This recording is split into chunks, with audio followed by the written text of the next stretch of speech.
Olá, preciosas! É uma honra estar aqui com vocês. Estamos iniciando mais um culto. Queremos que você esteja à vontade, que você possa estar se preparando para que Deus possa abençoar e falar com você nesse momento.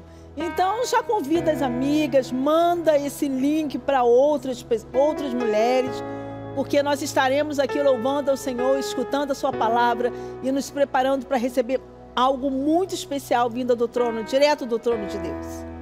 Vamos agora estar louvando com a irmã Cíntia. Amém, amém. O seu louvor quebra a cadeia. O seu louvor move o coração do Senhor. Creia nisso, minha irmã, e cante conosco nessa manhã. Você vai ver o que Deus vai fazer na sua vida, na sua casa.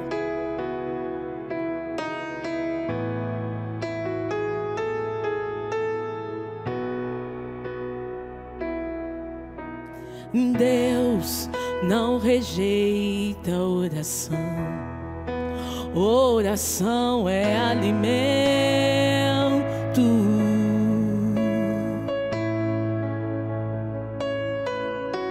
Eu nunca vi um justo sem resposta ou ficar no sofrimento.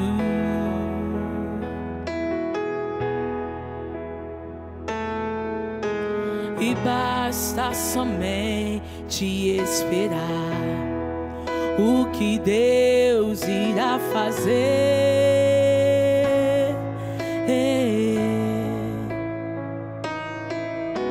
Mas quando Ele estende as suas mãos, é a hora de vencer.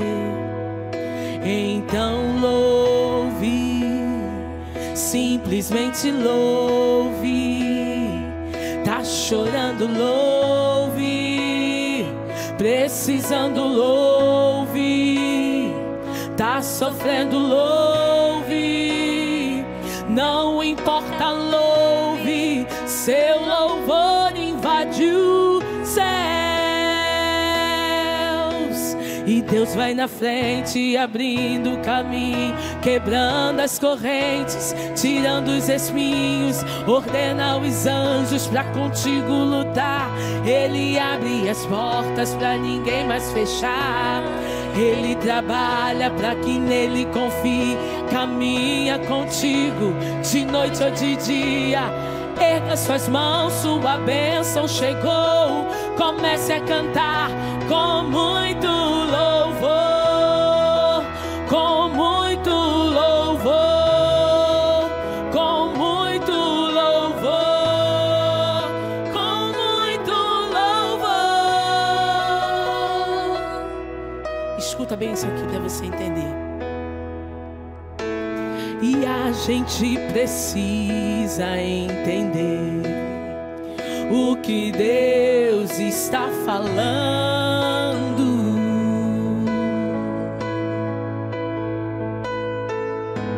Mas quando Ele fica em silêncio, é porque Ele está trabalhando.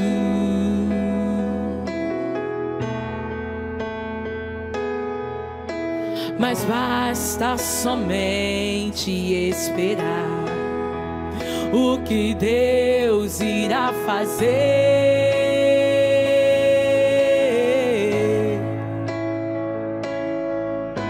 Mas quando Ele estende as suas mãos, é a hora de vencer.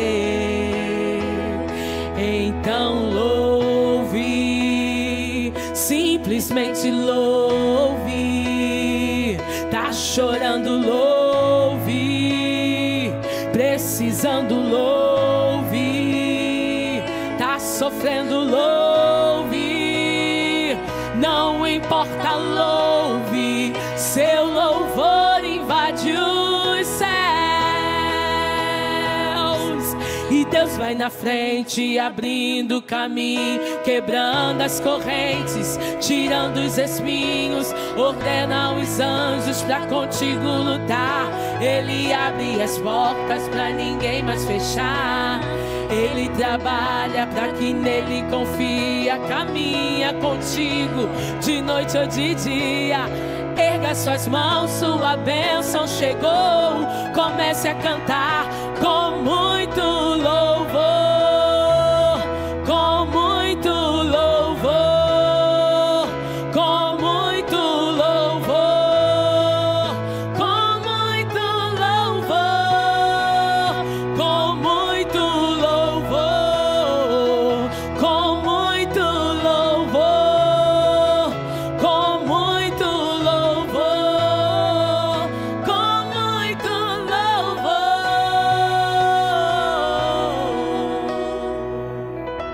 Oh, aleluias, aleluia. É com louvor, é com adoração que move o coração do Senhor. Você pode pensar, Deus não está fazendo nada, mas é no silêncio dele que ele trabalha. Se você está nesse momento achando que está tudo parado, que você não está vendo nada, eu estou no meio de um deserto. Entenda que deserto tem início, meio e fim. E o que eu faço nesse deserto? Eu levanto as minhas mãos e adoro, adoro, adoro, adoro Ele. Porque uma hora Ele vai olhar para mim e falar assim: você foi aprovada, você está saindo desse deserto com a sua vitória. Deserto é passagem, não é morada. Entenda isso, é passagem. Então no meio disso você vai adorar o Senhor. Oh, aleluia, louve conosco. Eu não preciso transformar pedras em pães para provar que no deserto tu estás cuidando de mim.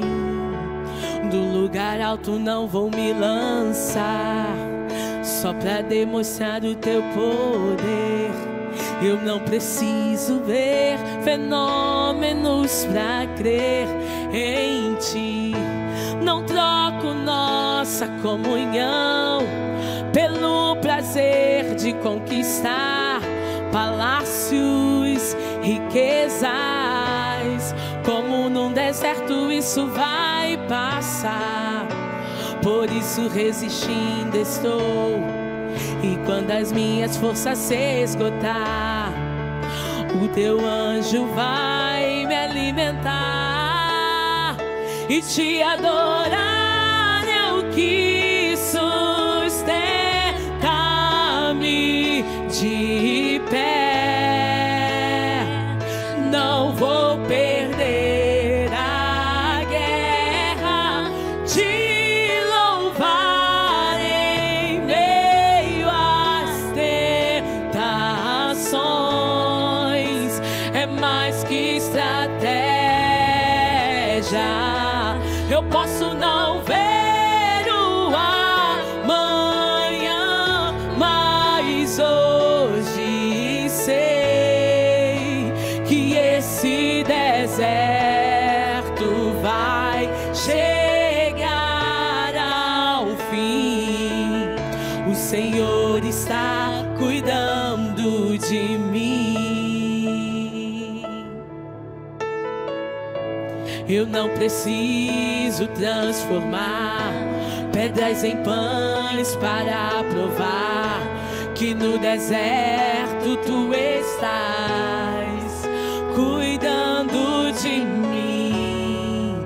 De um lugar alto não vou me lançar só para demonstrar o teu poder. Eu não preciso ver fenômenos pra crer em ti. Não troco nossa comunhão pelo prazer de conquistar palácios, riquezas. Como num deserto isso vai passar. Por isso resistindo estou. E quando a minha força se esgotar, o teu anjo vai me alimentar. E te adorar é o que sustenta-me de pé. Eu não vou perder a guerra de louvar em meio às Deus, que estratégia. Eu posso não ver o amanhã, mas hoje sei que esse deserto vai chegar ao fim. O Senhor está cuidando de mim.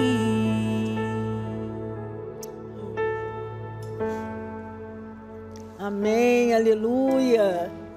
O Senhor está cuidando de cada uma de nós. O Senhor, Ele está com a mão dele sobre as nossas vidas. E eu queria me apresentar, eu sou Gilce Herbe, sou casada para sempre com o pastor Carlos Silva, 37 anos, nós somos pais para toda a vida dos nossos filhos Carlos Silas e Isaías, e somos sogros da Camila e avós do Bentinho. O Bentinho vai fazer 7 anos agora, é um presente de Deus, né, na nossa família. É uma honra estar aqui com vocês. Nós vamos ler agora o nosso texto, o que Deus separou para que nós pudéssemos refletir na sua palavra. Então vamos abrir aqui, se você estiver com a sua Bíblia, no livro de Mateus, capítulo 13. Vamos ler os versos de 53 até o verso 58. Então vamos lá. Jesus, né, o título desse pedaço está: Jesus prega em Nazaré e é rejeitado pelos seus. Versículo 53. Tendo Jesus proferido essas parábolas, retirou-se dali. E chegando à sua terra, ensinava-os na sinagoga de tal sorte que se maravilhavam e diziam: de onde lhe vem essa sabedoria e esses poderes miraculosos? Não é este filho do carpinteiro? Não se chama sua mãe Maria e seus irmãos Tiago, José, Simão e Judas? Não vivem entre ele todas as suas irmãs? De onde lhe vem, pois, tudo isso? E escandalizavam-se nele. Jesus, porém, lhes disse: não há profetas sem honra, senão na sua terra e na sua casa. E não fez ali muitos milagres por causa da incredulidade deles. Vamos orar? Senhor Deus e Pai Todo-Poderoso, queremos entender a Tua palavra, queremos, Senhor Deus, que Tu fales no nosso íntimo, no nosso profundo. Senhor Deus, aumenta a Tua presença, o Espírito Santo esteja entre nós e nos fala no nosso íntimo, na nossa mente, vai transformando, Senhor Deus, as nossas vidas, através do conhecimento da Tua palavra, Senhor Deus. É isso que nós te pedimos nesse momento, em nome do Teu Filho amado Jesus. Amém, Senhor Deus. Bem, esse texto que nós lemos aqui em Mateus, ele também está presente no livro de Marcos, capítulo 6, e em Lucas também. Então, os evangelhos sinópticos trazem essa passagem de Jesus, né? Então, em Marcos a gente vê, né, a reação do povo, quando ele diz assim: chegando o sábado, passou a ensinar na sinagoga, e muitos ouvindo maravilhavam-se, dizendo: de onde vem esse conhecimento? De onde vem essa sabedoria? Né? Por que eles perguntavam isso? Porque eles conheciam Jesus. Jesus, ele tinha saído, né, do mar da Galileia, e ele tinha ido para a sua cidade, ele tinha ido para Nazaré. E em Nazaré, as pessoas viram Jesus crescer, sabia que ele era carpinteiro, né? Alguns traduzem carpinteiro como artífice ou construtor. Conheciam ele desde crianças e devem ter visto algumas das suas estrepolias de criança e falaram: como ele conseguiu isso? Ele não fez nenhuma escola de rabino. Como é que ele conseguiu tanto conhecimento? E as pessoas estavam ali. Marcos, ele fala para a gente que Jesus curou poucas pessoas ali. Ele curou alguns enfermos, impondo a sua mão sobre os enfermos, mas foram poucos por conta da incredulidade de Jesus na sua própria região, na sua cidade, na sua casa. Mateus, esse capítulo 13 de Mateus é um capítulo extraordinário, porque ele traz para a gente, eu acho que o terceiro grande discurso de Jesus. Ali eu falo que é o capítulo das parábolas. né? Ali a gente começa com a parábola do semeador, a explicação da parábola do semeador. Depois a gente vem com a parábola do joio e do trigo, a explicação sobre essa parábola. E além disso, ele traz várias outras parábolas transcritas nesse texto, né? A parábola do grão de mostarda, né, que fala sobre a fé, o crescimento do reino de Deus. A parábola do fermento, que fala que o fermento ele leveda toda a massa, já fazendo uma visão profética de que a palavra de Deus ela vai fermentar todo o povo, os gentios, os judeus, né? Fala da parábola do tesouro escondido. E o tesouro escondido é exatamente aquele homem que encontrou um tesouro num terreno. E o que ele fez quando ele encontrou isso? Ele vendeu tudo que ele tinha e ele comprou aquele terreno ali. Por quê? Porque ele tinha encontrado algo que era exatamente semelhante ao reino de Deus, que a gente se entrega para conhecer e a gente entrega tudo que a gente tem, principalmente a nossa própria vida. A gente também tem a parábola da pérola de grande valor e a parábola da rede, que a rede é lançada e vem ali os peixes e depois eles são separados, né? Peixes bons vão para um lado, são aproveitados, e os ruins são lançados fora, já fazendo uma profecia sobre o final dos tempos. É isso que realmente a gente tem lá no capítulo 13. E logo depois a gente tem essa entrada de Jesus ali na sua terra, na sua cidade, depois de ele fazer esse grande discurso no Mar da Galileia. Então a gente vai ver ali Jesus falando no templo, né? E ele faz uma alusão em Isaías, né? Ele fala sobre o texto quando ele chega lá no templo. Ele esperou o sábado para estar no templo ensinando, e ele leu o texto de Isaías, que diz o seguinte, Isaías 61, né? Que fala: o Espírito do Senhor está sobre mim, porque o Senhor me ungiu para pregar boas novas aos mansos, enviou-me a restaurar os contritos de coração e a proclamar a liberdade aos cativos e a abertura da prisão aos presos. Jesus ali, ele coloca qual era o seu ministério. Ele veio para curar, para libertar, para transformar vidas. E ele declara isso no templo. E uma coisa assim muito importante, porque na fala de Jesus, o povo sentiu o seu poder, a sua autoridade, a intrepidez na fala de Jesus e se maravilhavam. Eles sentiram força na presença de Jesus, mas não conseguiram suportar, porque ele estava em casa, ele era daquela região, eles tinham visto Jesus crescer. E aí vem as frases, né? Da onde é que vem isso? Ele não é filho do carpinteiro? Como ele pode estar proferindo essas palavras, né? A sua mãe não é Maria? E começaram aquele burburinho por conta de Jesus estar ali, ter crescido naquela região. E espantosamente, apesar de eles terem se maravilhado, isso não foi um motivo de orgulho. Por quê? Porque Mateus coloca que eles se escandalizaram. Como pode? Né? Então serviu de escândalo para aquele povo. E eu queria refletir com vocês sobre um tema que eu vi no meu coração, né? Em casa é mais difícil. Foi para Jesus, não vai ser diferente para cada uma de nós. Mas é possível. Em casa é mais difícil, mas é possível. E eu queria falar isso para você, mulher, porque eu coloco aqui no primeiro ponto, né, que é necessário falar de Jesus em casa. É necessário, né? E você muitas vezes pode ter dificuldades na sua casa, né? Você pode ter dificuldade, lá você prega, você quer falar de Jesus. Parece que as coisas não acontecem. Quero te falar que Jesus também conheceu essa realidade, né? A gente vê ali que as pessoas se escandalizavam. E Jesus, ele sentiu ali o preconceito por ter crescido ali, pela falta de confiança que as pessoas tinham pela história de Jesus. E assim é com a gente, né? Nós somos pecadores, nós erramos muitas vezes, né? E as pessoas conhecem a nossa fala E alguém pode chegar para você e falar assim: logo você vem falar para mim de Jesus? Eu conheço a sua história, eu sei quais foram as travessuras que você fez na infância, eu sei o que você falou, né? E apontar para você. Eu mesma, há pouco tempo, eu vivi uma experiência, né? Eu ouvi de uma pessoa, família, né? Que chegou para mim e falou assim: nossa, você vem falar isso para mim?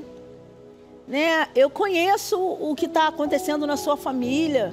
Eu conheço como é que você está passando por problemas de saúde, o que aconteceu com seus filhos, né? A sua vida não podia ser assim. E a gente começa a perceber que a pessoa, ela começou a julgar como se nós não pudéssemos passar por aflições.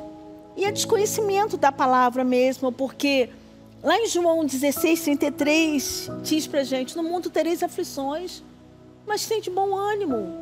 Então, as dificuldades que você vive, as lutas que você passa, elas não são exatamente aquilo que vão realmente demonstrar quem é você em Cristo Jesus, né? Até porque as pessoas pensam que a vida do crente é um mar de rosas, né? Fofinho, perfumado, bonito e fofo para você estar ali. Mas a vida do crente não é isso. É uma vida em que as tribulações surgem, em que as aflições aparecem, mas o crente se mantém firme. O crente, ele mantém um ânimo, como a palavra diz. E eu acho que é por isso que a Bíblia traz para a gente promessas, né? A gente vê promessas lá em Atos 16, eu acho que é clássico. Porque às vezes você pode ver tudo difícil, as coisas não estão acontecendo. Mas o chamado é de fé. Crê no Senhor Jesus e será salvo tu e tua casa. Eu acho que foi a grande fala do apóstolo Paulo, né, para o carcereiro: crê no Senhor Jesus. Né, em Atos 11, no verso 14, a gente também tem uma fala sobre isso, né? E o texto diz o seguinte: o qual te dirá palavras pelas quais serás salvo, tu e toda a tua casa. O apóstolo Pedro, ele ouviu dos gentios o anúncio dos anjos que declarava toda a casa dele seria salva. E tem uma experiência que eu também gosto bastante, que é de Zaqueu. Jesus, quando esteve na casa de Zaqueu, ele falou para Zaqueu, quando ele realmente resolveu entregar tudo, se arrependeu dos pecados, Jesus falou para ele: hoje chegou a salvação nessa casa.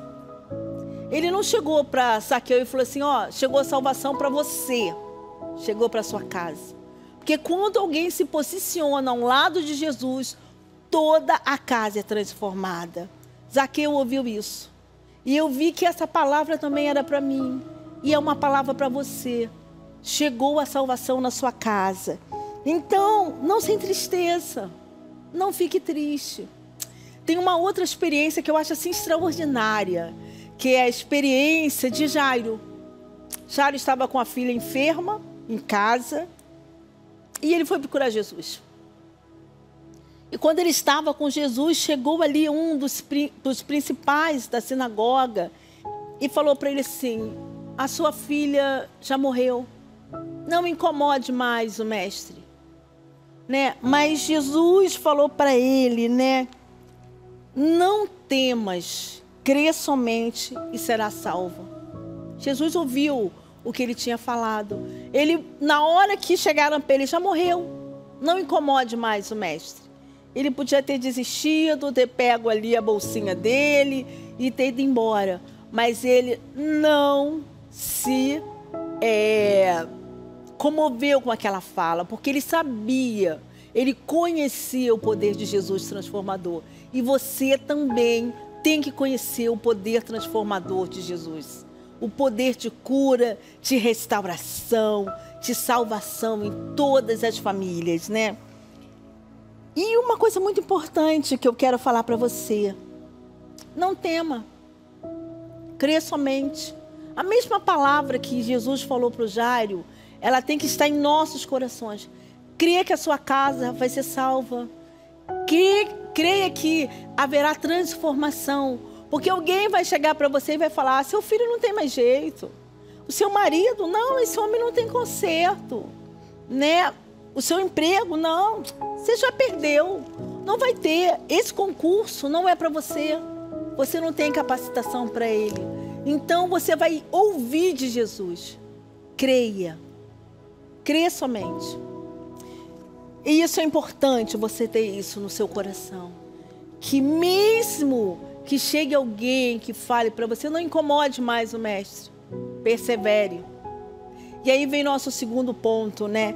Persevere, porque a sua fé move o sobrenatural. A fé move montanhas, a fé move o sobrenatural. Nós lemos no texto lá de Mateus 13, no verso 58, Jesus falando, né, que ele não fez ali muitos milagres por causa da incredulidade deles, né? E aí vem algumas perguntas. Jesus não fez milagres. Por que o poder de Jesus, o poder mudou, né? Deus mudou. Jesus, ele não tinha mais uma relação com o Pai. O que aconteceu? A palavra nos ensina, lá em Hebreus, né? Fala sobre o livro da fé, Hebreus 11, né? Ora, sem fé é impossível agradar a Deus. Porque é necessário que aquele que se aproxima de Deus creia que Ele existe e que Ele é galardoador daqueles que o buscam. Então creia nisso, mas você precisa ter fé. Porque no Evangelho é revelado de fé em fé a justiça de Deus. Como está escrito, mas o justo viverá por quê? Pela fé. O justo vive pela fé. Né, o justo, aquela pessoa que é justificada, aquela pessoa que crê que Jesus Cristo morreu na cruz para nos libertar dos nossos pecados. E essa pessoa vive pela fé, não pelas circunstâncias. Pode tudo estar assim, não vai acontecer, é difícil, eu não tenho condições, cada vez a situação está piorando. Você tem que confiar na palavra de Deus. Você não pode esmorecer frente às dificuldades. Jesus, ele viveu uma experiência extraordinária, né? Por quê? Porque apesar de todo o poder da comunhão, da vontade de transformar aquele povo, Jesus, ele ficou muito assustado porque ele não pôde fazer milagres. Porque as pessoas não tinham fé, eram pessoas incrédulas. Então Jesus foi ali, ungiu, foi para a sua cidade e não pôde causar transformação na vida das pessoas. E isso é uma coisa assim que você tem que refletir bastante. Nós temos que pensar, por que alguma coisa na minha vida não está acontecendo? Por que o milagre que eu tanto espero, que eu preciso e que eu tenho pedido, ele não está acontecendo? Então você tem que se aproximar deste Jesus, você tem que buscar a sua fé, você tem que exercitar a sua fé e colocar a sua fé em prova. Por quê? Porque existe uma relação forte entre a fé, os milagres e a própria salvação. O salvo, ele tem que crer que Jesus morreu na cruz para nos tirar e nos livrar dos nossos pecados. Então, quem crê será salvo. Você precisa crer no Senhor Jesus. E para que os milagres também aconteçam na sua vida, para que haja transformação na sua casa, muitas vezes não é o seu proceder, não é a sua perfeição. Você fala, não, eu não posso fazer isso. Nós somos pecadores.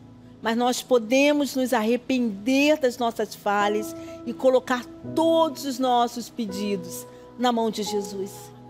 Ele declara isso. Eu gosto muito de falar sobre Mateus, né? Mateus 11, 28. Vinde a mim, todos que estão cansados, sobrecarregados, cansados, com necessidades especiais, com insofrimento.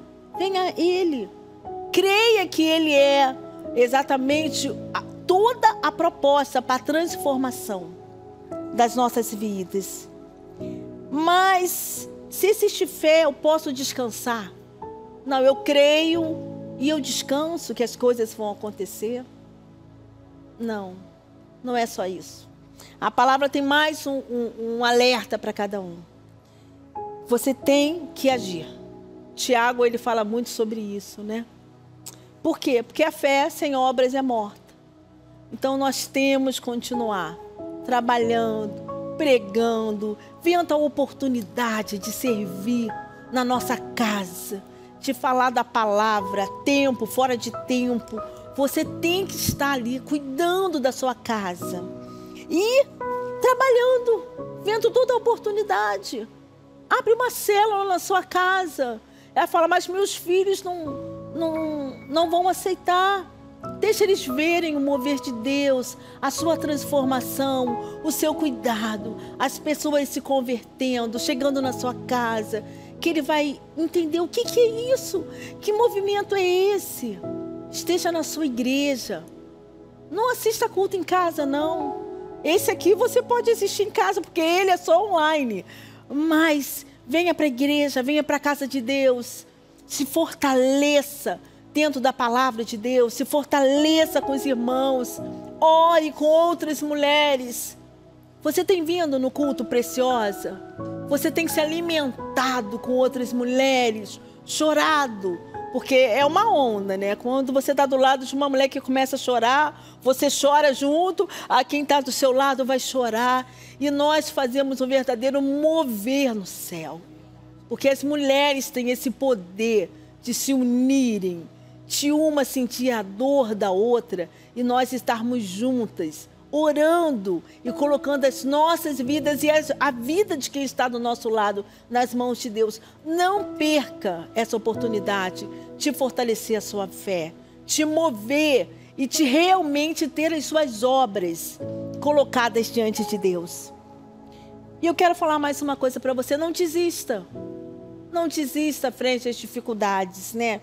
Fortaleça a sua fé. Busque se aproximar de Jesus, conhecer a vida de Jesus, conhecer o que Ele fala, conhecer as suas obras. Fale com Ele, de dia e de noite, fale com Jesus. Em qualquer dificuldade, em qualquer momento em que você for simplesmente provada, desistir ou tentada a falar, não aguento mais, fale para Ele, Senhor, está difícil. Coloque para Ele as suas dificuldades, porque Ele vai te responder. Jesus, Ele transforma tudo o que precisa. No nosso coração, primeiramente. Jesus, através da sua palavra, Ele transforma a nossa mente. E através dessa transformação, Ele transforma a nossa família, a nossa casa e as pessoas que estão à nossa volta, né? Continue fazendo a sua parte. Não desista de fazer a sua parte. Se fortaleça em Cristo Jesus. E eu queria agora, nesse momento, estar orando com você. Eu quero orar para que você realmente tome uma decisão em Cristo Jesus. Para que você possa olhar ao redor e você aprenda a colocar todas as suas dificuldades nas mãos do nosso Senhor Jesus Cristo. Vamos orar então nesse momento. Senhor Deus e Pai Todo-Poderoso, eu estou aqui nesse momento, nesse culto, e eu cheguei aqui, Senhor Deus, e eu fui exatamente mitigada pela Tua palavra. Senhor, transforma a minha forma de agir, transforma a minha vida, aumenta a minha fé, Senhor. Eu sei que quem quer mais fé, que peça. Então eu estou aqui, Senhor, nesse momento, pedindo que o Senhor aumente a minha fé. Senhor Deus, eu quero colocar a minha casa nas Tuas mãos. Toma o meu marido, toma os meus filhos, toma, Senhor Deus, toda a minha família, Senhor Deus, nas Tuas mãos. Senhor Deus, se há necessidade de transformação, de quebrantamento, que o Senhor possa chegar com poder, com autoridade. Senhor Deus, transforma também o meu coração. Se tem alguma coisa que eu tenho dificuldade de entender, de aceitar, me mostra, Senhor Deus, o Teu poder, o Seu agir a cada dia na minha vida, Senhor Deus. Fortalece, me dê força para estar na Tua casa, para te servir, Senhor Deus, para estar em comunhão com outras mulheres, Senhor Deus. Senhor, eu não quero agir, Senhor Deus, de forma natural. Eu quero mover o sobrenatural nessa hora, Senhor Deus. Transforma, Senhor Deus, verdadeiramente a minha vida. Toma, Senhor Deus, cada pensamento meu. Me dá sede pela Tua palavra. Sede de conhecimento de Ti. Eu quero te conhecer mais. Eu quero estar próxima de Ti, Senhor Deus. Eu quero ser uma mulher que move o coração de Deus, Senhor Deus. Então esteja comigo, Senhor Deus. Esteja comigo. Senhor Deus, eu quero, nesse momento, entregar a minha vida a Ti, Senhor Deus. Você, mulher, que precisa entregar a sua vida a Jesus, se renda a Ele nesse momento e coloque diante dEle: Senhor Deus, eu quero ser uma mulher transformada. Eu quero render a minha vida aos Teus pés, Senhor Deus. Toma a minha vida, transforma a minha casa, porque eu creio que com a transformação e com a Tua palavra, a minha casa será transformada. Nós oramos, Senhor Deus, nesse momento, em nome de Jesus. Em nome de Jesus. Então, terminamos aqui o nosso momento. E eu quero fazer um convite para você. Nós temos sempre o nosso culto, Preciosa. Quero encontrar você aqui. Eu quero que você venha e fale assim: eu assisti o culto. Eu ouvi o culto. Eu quis conhecer esse mover sobrenatural de mulheres unidas. Eu quero estar aqui. No mês de setembro, nós teremos a Conferência Preciosa. Então é uma conferência linda, transbordando de mulheres aqui, apaixonadas por Cristo. Mulheres que querem se achegar mais a Jesus. E você, eu quero que você faça parte dessa conferência. Vai lá também no site da Igreja Batista Atitude e já faça a sua inscrição. Não perca esse momento. Não deixe de estar em comunhão com outras mulheres, para que juntas nós possamos adorar ao nosso Senhor. Amém? Nós vamos estar agora louvando ao Senhor. E eu vou estar aqui esperando por você, tanto na Conferência da Família, como na Conferência Atitude. Amém? Na Conferência Preciosa. Estaremos juntas aqui, adorando ao nosso Senhor Jesus Cristo. Amém. Louve com a gente. Aleluia. Ele faz o impossível na tua vida. O Deus do impossível não desistiu de mim. Sua destra me sustenta e me faz prevalecer. O Deus do impossível não desistiu de mim. Sua destra me sustenta e me faz prevalecer. O Deus do impossível não desistiu